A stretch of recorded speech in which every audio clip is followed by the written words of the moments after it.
বাংলাদেশের ইতিহাস, ঐতিহ্য ও সংস্কৃতির সাথে নিবিড়ভাবে মিশে আছে সোনালী আঁশ পাটের গল্প। সময়ের সাথে বহুমুখী পাট পণ্যের চাহিদা বাড়ছে বিশ্বব্যাপী। বৈশ্বিক সে চাহিদা পূরণে বাংলাদেশও তৈরি করছে বিশ্বমানের পরিবেশবান্ধব বহুমুখী পাটজাত পণ্য। তবে রপ্তানির অপার সম্ভাবনাময় এ খাতে এখনও বড় চ্যালেঞ্জ কাঁচামালের স্বল্পতা, পণ্যের বৈচিত্র্যতা, গবেষণা ও নিত্যনতুন উদ্ভাবন। যদিও এসব চ্যালেঞ্জ মোকাবেলা করেই মূল্য সংযোজন সম্ভাবনাকে কাজে লাগাতে এগিয়ে আসছেন দেশীয় উদ্যোক্তারা। বহুমুখী পাট পণ্যে বড় বিনিয়োগ করছেন কেউ কেউ, যার অন্যতম ক্রিয়েশন প্রাইভেট লিমিটেড।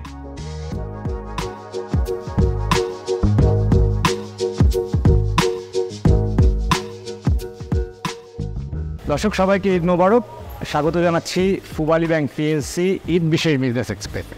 আজকে রয়েছে গাজীপুরের একটি কারখানায়। আপনাদেরকে জানাতে চাই বহুমুখী পাট পণ্যের সম্ভাবনা এবং রপ্তানির গল্প। আমাদের সঙ্গে রয়েছেন রাশেদুল করিম মুন্না, ক্রিয়েশন প্রাইভেট লিমিটেডের ব্যবস্থাপনা পরিচালক। ঈদ মোবারক। আমি শুরুতেই আসলে আপনার কাছে যেটি জানতে চাইবো যে এখানে আসলে কী ধরনের পণ্য আপনি তৈরি করছেন? অনেকগুলো দেশে আমরা জানি আপনি রপ্তানি করে থাকেন। মানুষের দৈনন্দিন জীবনে যে সমস্ত পণ্যগুলি ব্যবহার হয় সেই জায়গাতে পাট থেকে যে পণ্যগুলো তৈরি করা সম্ভব, আমরা মূলত সেই পণ্যগুলো উৎপাদন করি। এর মধ্যে হচ্ছে শপিং ব্যাগ আছে, লাইফস্টাইল প্রোডাক্ট আছে, গার্ডেনিং প্রোডাক্ট আছে। খুবই ভালো লাগলো। এখানে আমি একটা বিচিত্র রকমের ব্যাগ দেখতে পাচ্ছি, এটা সম্পর্কে যদি একটু জানতে চাই। যে আমরা একটা সুইজারল্যান্ডে পাঠাচ্ছি। আচ্ছা, আমরা জানি যে ইউরোপিয়ান ইউনিয়ন 2020 জানুয়ারি থেকে শপিং ব্যাগ, প্লাস্টিকের শপিং ব্যাগ ব্যান করেছে। তো সেই জায়গাতে কিন্তু ন্যাচারাল ফাইবার হিসাবে পাটের ব্যাগে একটা পদর বেড়েছে। একটু জানতে চাইবো যে আমরা বহুমুখী পাট পণ্যের রপ্তানির বলা হয় যে আমরা আসলে বৈচিত্র্যকরণ, পণ্য বহুমুখীকরণ, সত্যিকার অর্থে আমরা কতটা ভ্যালুয়েট করতে পারছি? যদিও বলা হচ্ছে আমরা তো এখনও 1 মিলিয়নের বৃত্তেই ঘুরপাক খাই যে আমাদের রপ্তানি, যে পাট পণ্যের যে রপ্তানি আসলে। এই শিল্পটি প্রায় 15 বছর পুরনো শিল্প। ইন্টারন্যাশনাল মার্কেটের সম্ভাবনা আছে, কিন্তু সেই সম্ভাবনাটি কাজে লাগাতে গেলে বর্তমানে যে পাট পণ্য তোলার সক্ষমতা, সেটা দিয়ে কিন্তু কাজ করা সম্ভব না। ইন্ডিয়াতে প্রায় 100 উপরে পাট কেন্দ্রিক ফ্যাব্রিক আছে, যে ফ্যাব্রিক থেকে ইন্ডিয়ার একজন উদ্যোক্তা ডিজাইন, ট্রেন এবং ফ্যাশন এগুলোকে পণ্যের মধ্যে নিয়ে আসার চেষ্টা করছে। আমাদের এখানে যে চ্যালেঞ্জটা আছে সেটা হচ্ছে রুট মিল আছে, কিন্তু তারা ছাড়ার বস্তা বা ট্র্যাডিশনাল পণ্যগুলি তৈরি করার সক্ষমতা আছে। আমরা নিজস্ব উদ্যোগেই আমরা ফ্যাব্রিক বানাচ্ছি, ডাইং করছি, প্রিন্ট করছি, লেমিনেশন করছি, প্রোডাক্ট বানাচ্ছি অ্যান্ড দেন এক্সপোর্ট করছি। সুতরাং এতগুলা যে প্রসেস আছে সেই প্রসেসটা যারা করতে পারছে তারাই শুধুমাত্র বহুমুখী পাট পণ্য উৎপাদন করার সক্ষমতা রাখছে।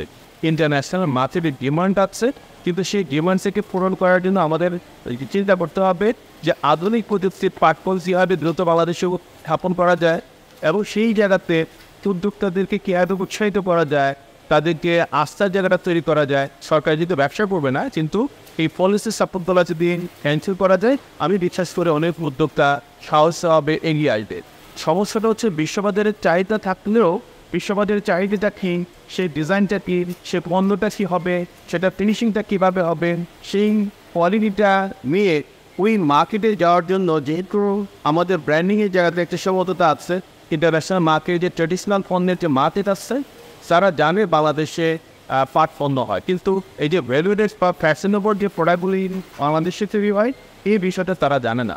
এবং না জানার কারণে আমরা সেই কাজটা করছি যে ইন্টারন্যাশনাল স্পেয়ারগুলোতে অংশ নিচ্ছি সরাসরি, যেটা অনেক ব্যয়বহুল। এই খাতকে বিশেষ করে যারা উদ্যোক্তা রয়েছে তাদেরকে উৎসাহিত করার জন্য, তাদেরকে স্বাবলম্বী করার জন্য আমরা আমাদের জেডিবিসির পক্ষ থেকে সাবসিডি প্রদান করছি। আমরা কিছুদিন আগে ইন্ডিয়াতে কলকাতাতে সায়েন্স সিটিতে একটি মেলা হয়েছিল, সেখানে আমাদের কিছু সাবসিডি দিয়ে আমরা 6 জন উদ্যোক্তাকে ইন্ডিয়াতে পাঠিয়েছিলাম। তো ইন্ডিয়াতে গিয়ে আমাদের প্রোডাক্ট খুবই ভালো সেল হয়েছে এবং প্রশংসিত হয়েছে। এবং বিভিন্ন এমবেসির সাথে আমরা যোগাযোগ করছি। আমরা আফ্রিকার কয়েকটা দেশের আমাদের অ্যাম্বাসেডররা এসেছিলেন, তাদেরকে আমরা পত্র দিয়েছি। আমাদের মন্ত্রী মহোদয় বলেছেন যে আসলে এই পণ্যটা কীভাবে এক্সপোর্ট করতে পারি, নতুন বাজার আমরা খুঁজতে পারি। তা আমাদের কিন্তু চেষ্টা অব্যাহত রয়েছে। তো প্রায় এই জায়গাতে বাংলাদেশের ব্র্যান্ডিংয়ের জায়গাতে যদি সরকার আমাদেরকে সাপোর্ট দেয়, এবং সর্বোপরি এখন যে বর্তমান নতুন একটা চ্যালেঞ্জ আসছে, বিশেষ করে ফিনিশ প্রোডাক্ট নিয়ে যদি আমরা কাস্টমারের কাছে নিয়ে যেতে চাই, আমাদের মিলগুলোকে সাপ্লাইজ করা ছাড়া কোনো উপায়। আমরা আপনার সাথে আরও গল্প করবো এবং বহুমুখী পাট পণ্যের আগামী দিনের সম্ভাবনা গবেষণায় কী ধরনের চ্যালেঞ্জ রয়েছে। তার আগে আপনার কারখানা সম্পর্কে একটু জানতে চাই, আপনার কারখানা একটু ঘুরে দেখতে চাই।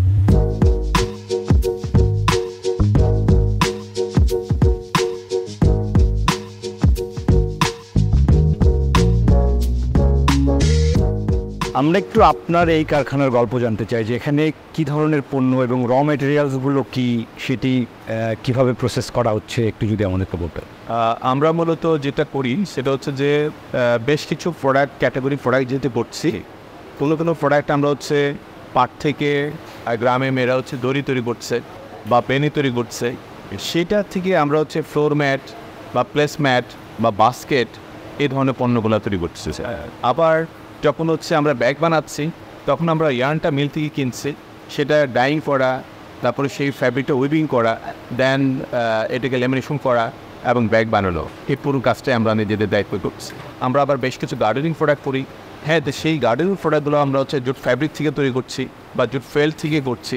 আমরা চেষ্টা করছি আমাদের জুটটাকে ব্যবহার করে হ্যান্ডমেড প্রোডাক্ট বা সেমি হ্যান্ডমেড প্রোডাক্ট, এই ধরনের ক্যাটাগরিতে আমরা ইন্টারন্যাশনাল মার্কেটে যে ডিজাইন আছে বা ডিমান্ড আছে সেটাকে আমরা ফোকাস করছি। এবং সেই ক্ষেত্রে আমাদের R&D একটা ডিপার্টমেন্ট আছে, আমরা প্রোডাক্ট ডেভেলপমেন্ট করছি।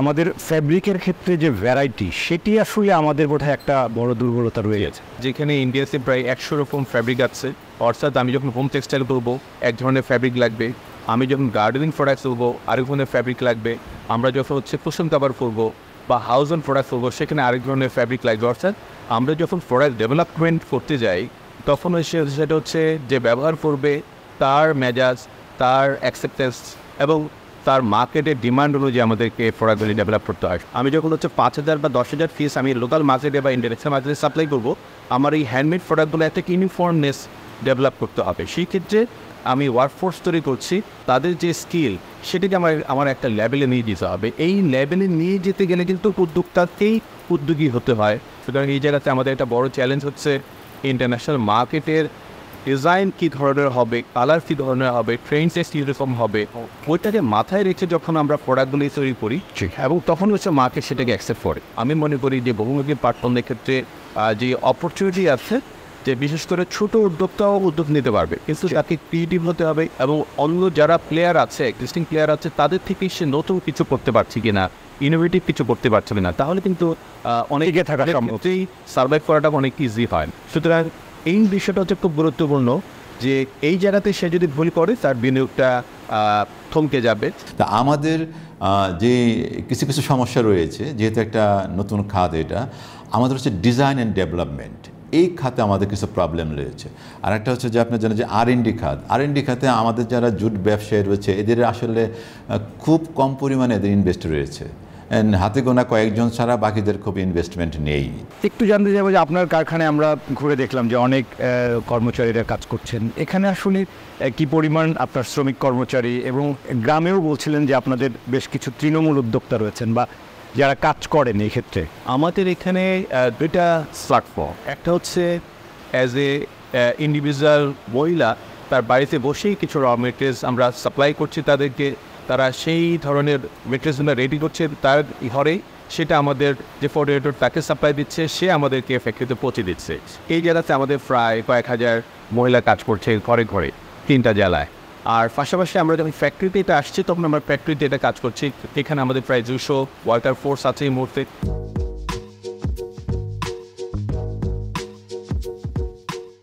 মানে 15-16 বছর হয়েছে, আমরা পুরান লোক।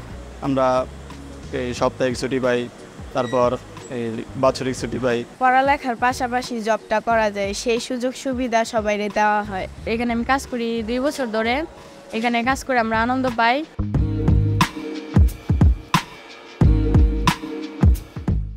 এটা তো শুধু উদ্যোগ মিলিয়ে হবে না, মার্কেটের যে চাহিদাটা আছে, আমরা ইউক্রেন রাশিয়াতে একটা চ্যালেঞ্জের মধ্যে পড়েছিলাম, সেটা এখন তুলনায় একটা সুযোগ বেড়েছে। এবং আমরা এখন দেখছি আবার যে ন্যাচারাল বেসড প্রোডাক্টের যে সম্ভাবনাটা তৈরি হয়েছিল মার্কেট আবার ঘুরে দাঁড়াচ্ছে এবং বায়াররা আমাদেরকে বলছে 2025-এ হয়তো বা একটা সম্ভাবনা আরও একটু বাড়বে। আমরা জানি যে সরকার তো যদিও 282টি পণ্যকে বহুমুখী পাট পণ্য হিসেবে ঘোষণা দিয়েছে, সেই পণ্যগুলো আমরা আসলে যথাযথভাবে কি রপ্তানি শিল্পের সাথে আসলে ইন্ট্রোডিউস করে দিতে পারছি কিনা? বহুমুখী পাট পণ্য তৈরি করা একটা বড় অপরচুনিটি হচ্ছে খুব ছোট স্কেলেও করা যায়, উদ্যোক্তাকেই বিনিয়োগ করতে হয়। এইটা হচ্ছে একটা সবচেয়ে বড় চ্যালেঞ্জ হ্যান্ডমেড প্রোডাক্টের ক্ষেত্রে। যখন হচ্ছে আমি এই ধরনের সেমি হ্যান্ডমেড বা গার্মেন্টসের মতো ফ্যাক্টরি করব, সেখানেও যেহেতু গার্মেন্টসে হচ্ছে অনেকগুলো ইন্ডাস্ট্রি বাংলাদেশে আছে, সেখানে ইজিলি যে কোনো সময় স্কিল ওয়ার্কফোর্স পাওয়া যাচ্ছে। কিন্তু এই সেক্টরগুলো আছে, কিন্তু এটা একটা বড় চ্যালেঞ্জ যে আমি ফ্যাক্টরি করতে যাচ্ছি, আমি উদ্যোগ নিতে যাচ্ছি, কিন্তু এই ধরনের যে প্রোডাক্ট করার জন্য যে স্কিল ওয়ার্কফোর্স তৈরি করা, এটাকে উদ্যোক্তাকে নিজের দায়িত্বই করতে হয়। এটা হচ্ছে একটা বড় চ্যালেঞ্জ এবং বড় বিনিয়োগ। কারণ অনেকে দেখা যাচ্ছে যে 2 মাস 3 মাস 5 মাস পরেই চলে যাচ্ছে। জাতিসংঘের প্রায় 170টা দেশ প্লাস্টিক ব্যাগ নিরুৎসাহিত করার জন্য সিদ্ধান্ত নিয়েছে। সুতরাং এই যে বিশাল একটা সম্ভাবনা, চমৎকার একটা সময় যে পৃথিবীতে এখন পরিবেশ বান্ধব মুভমেন্ট একটা জোরালোভাবে কাজ করছে, সেক্ষেত্রে পাটটাকে যদি আমরা একটা বড় স্কেলে নিতে হয়, তাহলে আমাদেরকে চিন্তা করতে হবে যে আমরা আধুনিক প্রযুক্তির পাট স্থাপন এবং মার্কেটের ডিমান্ড অনুযায়ী পণ্য তৈরি করার ক্ষেত্রে আমাদের রিসার্চের ব্যাপারে যথেষ্ট ফোকাস করতে হবে। সর্বোপরি যারা বিনিয়োগ করবে, ছোট বড় বা মাঝারি, তাদেরকে সরকার কীভাবে বিনিয়োগ বান্ধব নীতিমালার সহযোগিতা দেওয়ার ব্যাপারটাকে গুরুত্ব দিতে পারে, তাহলে অনেক উদ্যোক্তা আছে যারা দেশীয় পণ্য নিয়ে কাজ করতে চায় বা পাটকে নিয়ে কাজ করতে চায়, তারা বিনিয়োগ করবে এবং এটা দিয়ে বাংলাদেশ পাট সেক্টরটাকে অন্য একটা যাত্রায় বা মাত্রায় নিয়ে যাওয়ার সুযোগ পাবে। রাশেদুল করিম মুন্না, আমরা এই সম্ভাবনার আরও গল্প শুনবো। আমাদের একটা ছোট্ট বিরতি নেওয়ার সময় হয়েছে। দর্শক, ঈদের বিশেষ বিজনেস এক্সপ্রেসে আমরা একটা বিরতি নিব। আমাদের সঙ্গে ক্রিয়েশনস প্রাইভেট লিমিটেডের ব্যবস্থাপনা পরিচালক রয়েছেন, বহুমুখী পাট পণ্যের একজন পুরনো উদ্যোক্তা। রপ্তানি সম্ভাবনার আরও গল্প শুনবো ছোট্ট একটা বিরতির পর। আশা করি সাথে থাকবেন। দর্শক, বিরতির পর আবারও স্বাগত জানাচ্ছি পূবালী ব্যাংক পিএলসি ঈদ বিশেষ বিজনেস এক্সপ্রেসে। আজকে রয়েছে গাজীপুরের বহুমুখী পাট পণ্যের কারখানায়। আপনাদেরকে এই পাটের গল্প শোনাচ্ছি এবং বহুমুখী পাট পণ্যের রপ্তানি সম্ভাবনা, আগামী দিনের যে চ্যালেঞ্জ এবং এর যে বিপুল সম্ভাবনা, সেই সম্ভাবনার কথাই জানাচ্ছেন। আমাদের সঙ্গে রয়েছেন উদ্যোক্তা রাশেদুল করিম মুন্না। বাংলাদেশের প্রস্তুতির জায়গাটি, বিশেষ করে গবেষণার জায়গায় আপনি যেটি বলছিলেন, সেটি আসলে কতদিন? প্রোডাক্ট ডেভেলপমেন্টের ব্যাপারে ফোকাস করা হবে, আমাদের টেকনোলজি কীভাবে আমাদের ইন্ডাস্ট্রি খুব দ্রুত ব্যবহার করতে পারে এবং আমরা কীভাবে অন্য দেশের সাথে কম্পিটিটিভ হতে পারি। এবং সর্বোপরি আমরা যখন বিশ্ববাজারে আমাদের কমপ্লায়েন্স স্ট্যান্ডার্ড নিয়ে আমরা যখন তাদের কাছে আমাদের পণ্য নিয়ে হাজির হব, এলডিসি গ্র্যাজুয়েশনের সুরক্ষা তখন আমাদের পরিধিটা বাড়াতে সাহায্য করবে। আমাদের যে $1 বিলিয়ন আমরা এক্সপোর্ট করছি, আমরা হয়তো স্বপ্ন দেখতে চাই তখন 3 থেকে $5 বিলিয়ন আমরা এই সেক্টরকে নিয়ে যেতে পারব। প্রধানমন্ত্রী নিজেও কিন্তু বারবারই আসলে বহুমুখী পাট পণ্য নিয়ে বলেছেন, নতুন পণ্য আবিষ্কারের কথা, নতুন বাজার তৈরির কথা। সেই জায়গাটি আসলে আমরা কতখানি নিশ্চিত করতে পারছি? এখনও আমাদের যে টোটাল এক্সপোর্ট, সেখানে 80% হচ্ছে আমরা র মেটেরিয়ালস এক্সপোর্ট করছি, ভাই আমরা কাঁচা পাট রপ্তানি করছি, নাহলে ইয়ার্ন এক্সপোর্ট করছি এবং কিছু ট্রেডিশনাল পণ্য রপ্তানি করছে, এবং যেটা বলে হচ্ছে $1 বিলিয়ন। সুতরাং বিশ্ববাজারে চাহিদা আছে। প্রশ্ন হচ্ছে যে সেই চাহিদা অনুযায়ী আমরা পণ্য উৎপাদনের সক্ষমতা কীভাবে বাড়াতে পারবো, উদ্যোগ কীভাবে বাড়াতে পারবো, নতুন নতুন আধুনিক মিলগুলো কীভাবে স্থাপন করতে পারবো, এবং সেক্ষেত্রে যে ইন্টারন্যাশনাল মার্কেটের প্রোডাক্ট তৈরি করার সক্ষমতা যদি আমরা খুব দ্রুততার সাথে এগিয়ে নেওয়ার সুযোগ নিতে পারি, তাহলে আসলে আমাদের জুট সেক্টর অন্য মাত্রায় যাবে। পাশাপাশি আপনাদের কাছে মাধ্যমে বাংলাদেশের জনগণের কাছে একটা অ্যাপিল রাখতে চাই যে আমরা বাংলাদেশের পরিবেশটা যেহেতু আমাদের পরিবেশটা আমাদের আগামী প্রজন্ম যাতে ভালো থাকে, বাংলাদেশের পরিবেশের সুরক্ষার জন্য আমরা অন্তত শপিং ব্যাগের জায়গাতে প্লাস্টিক ব্যাগ ব্যবহার না করে ব্যক্তিগত উদ্যোগে আমরা কীভাবে একটা পাটের ব্যাগ ব্যবহার করতে পারি, তাহলে আগামী বাংলাদেশের যেই সুন্দর বাংলাদেশ তৈরি হবে, সেখানে আমরা একটা ভূমিকা নিতে। আমি এই অনুরোধ জানিয়ে আমি আপনাদের কাছে অনুরোধ রাখছি, আজকের যে সুযোগটা দিয়েছেন তার জন্য ধন্যবাদ জানাচ্ছি চ্যানেল নিউজ 24। নিশ্চয়ই, আমরাও আপনাকে অসংখ্য ধন্যবাদ জানাই এবং ঈদ মোবারক জানাই আরও একবার আমাদেরকে সময় দেওয়ার জন্য। ঈদ মোবারক। আপনাকে ঈদ মোবারক। দর্শক, আমরা এই বহুমুখী পাট পণ্যের হাত ধরে বাংলাদেশ আসলে বিশ্ববাজারে আরও বেশি আগামী দিনে শক্ত অবস্থান তৈরি করবে। ব্র্যান্ডিং বাংলাদেশ, মেড ইন বাংলাদেশের যে অহংকার, সেটি বিশ্ব দরবারে ছড়িয়ে পড়বে এবং এই সোনালী আঁশ পাটের যে ঐতিহ্য, ইতিহাস, সেটি আরও টেকসই হবে। সেই প্রত্যাশা জানিয়ে আজকের মতো বিদায় নিচ্ছি। সবাইকে ঈদ মোবারক।